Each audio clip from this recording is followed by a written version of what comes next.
Hey, so thanks for opening up this little love note. I wanted to share with you a little lesson that I got, and it's actually the theme of my yoga classes this week. Um, so I find that the yoga mat for me has been one of the best places to like process and really work stuff out when I'm going through something really difficult. And the theme for this week has been how to process disappointment. In full transparency, and because I don't mind being vulnerable with you guys, I got some disappointing news this week. And I'll just share that it was that I didn't get into grad school. I had applied and I thought I had the best application and I had these amazing letters of recommendation and my personal statement was just awesome. And I've just been sitting here waiting with bated breath to get the response to see if I got in. And on, I think it was Sunday, I got a notification saying, like, hey, decision's been determined and you can go online and take a look. So I opened it up and I was so bummed to read, we regret to inform you, but we're not able to offer you a position in this program this year.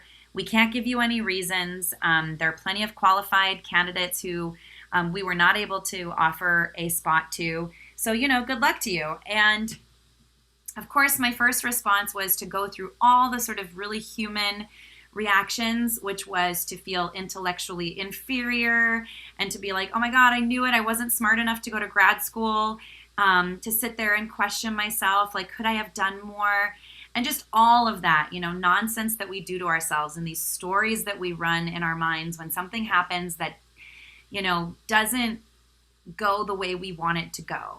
And then I went to my yoga mat and I did my yoga practice and I breathed and I moved and I let all of that energy just like work itself out on the mat. In yoga, there's a thing called tapas, which is heat. And it's kind of like taking all that internal fire to burn away that which no longer serves you.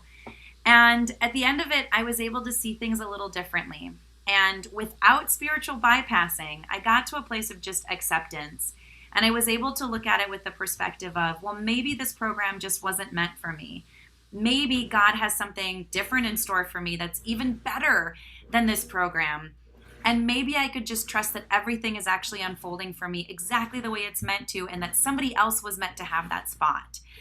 You can't get there, or at least I couldn't get there the instant that I opened up that letter, because that would have been spiritual bypassing to try and sugarcoat it and put ice cream on poo and just pretend that everything was okay. But I did take some time to sit and be with those feelings and those emotions, to let them process as I moved through my yoga postures and my breath, and I just used the fire to burn all that crap away. On the other side of that, I was able to have the perspective. Now, are there some disappointments that are going to take more time than one yoga practice for you to process the emotions and actually get some perspective? Of course. But it's a process, and you do get to give yourself that time and the space on the mat to do it.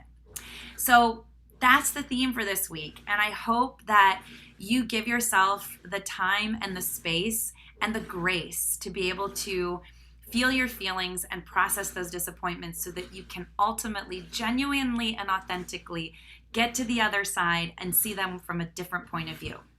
With that, I wish you so much love and light and aloha, and I'll see you back here real soon. Namaste.